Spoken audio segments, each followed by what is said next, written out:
aussi et encore aujourd'hui dans notre temps par de voix audibles. Vous entendez clairement la voix de Dieu qui vous dit de faire ceci ou cela. Dieu peut vous parler par des événements. Bon, j'avais dit que je ne vais pas vraiment entrer en profondeur pour toucher chaque canal que Dieu utilise pour nous communiquer sa pensée.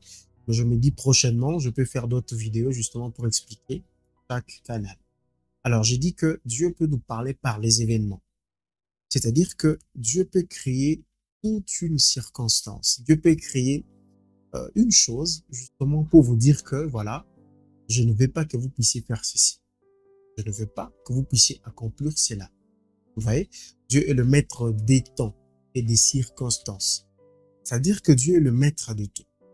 Il peut justement créer des situations. Ça peut être des situations bizarres, atroces, brutales.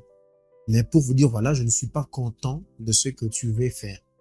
Je ne suis pas content de ce que tu veux accomplir. Dieu peut le faire pour justement vous communiquer sa pensée. Cette fois-là, c'est pas avec une voix audible, une vision, un songe.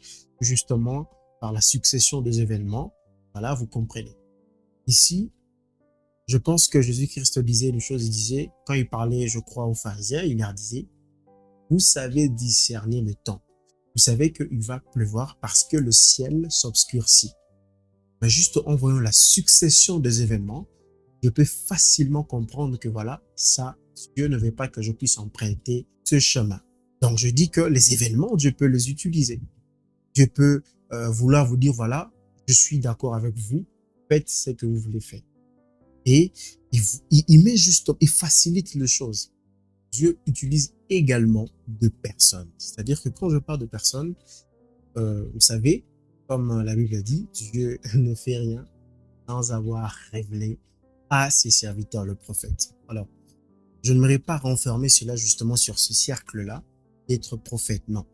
En ces temps-ci, selon la prophétie de Joël 2,28, accomplie dans Actes chapitre 2, l'apôtre Pierre l'a repris justement dans Acte 2, il dit, après cela, je répandrai tout. Et Pierre dit, dans les derniers temps, je répandrai de mon esprit, voilà, sur toute chair, aux fils et aux filles prophétiseront. Et je crois que dans ces temps-ci, Dieu parle à tout le monde. Et pas aux temps anciens que Dieu choisissait une catégorie de personnes par lesquelles il passait pour communiquer sa pensée. Donc, en ces temps-ci, quand je dis de personnes, il ne faut pas seulement rester dans ce cercle restreint de prophètes, non.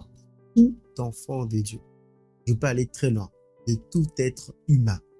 Ça peut être chrétien ou non chrétien. C'est-à-dire que